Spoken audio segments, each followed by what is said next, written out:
magluluto ko ngayon ng kanton. Ano? Tapos, main ingredient ay tenga ng daga, tapos mushroom. And then, kalabkab ng baboy. Alright? So, eto na nga ang unang first step. Sisihin lang natin ang kalabkab hanggang magmantika. Ayan mga idol.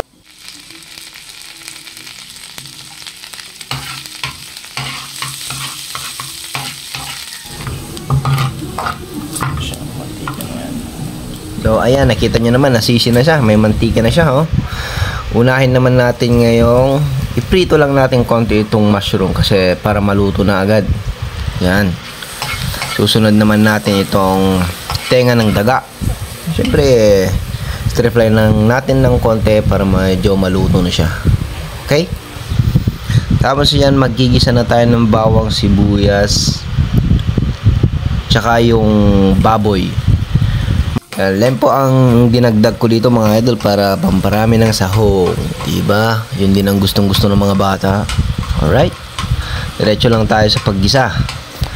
Hanggang sa tuluyan na nating ilagay ang mushroom and tenga ng daga. Okay?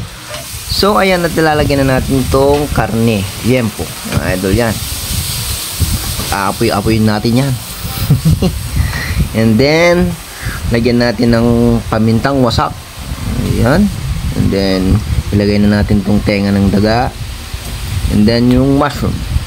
Yan mga idol. Masarap yan. Maraming sahog. Ihuli muna natin yung kalabkab mga idol. Yung nasising kalabkab. Mamaya na yun. And then, ilagay na natin itong carrots.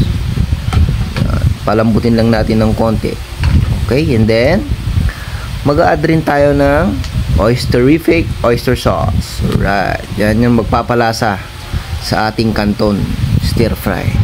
And then syempre mag-add din tayo ng dato puti, soy sauce, pampakulay, at dagdag lasa din. And then ilagay na natin itong repolyo. Tapos eto na ang kalabkab. Right?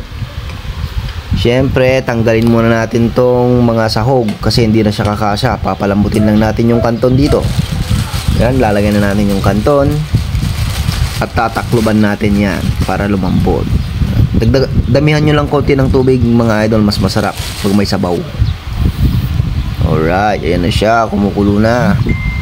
Ito, masarap na to. And then ilalagay, babalik na natin yung sahog. After that, ilalagay natin yung onion leaves. Iya, tapos na. Ganun lang kasimple yan mga idol, di ba? Ang bilis. Bilis lang to, masarap to mga idol, lalo na yung tag-ulan. Ayan ang itsura. Tsura pa lang, yummy na. Daming sahog, di ba?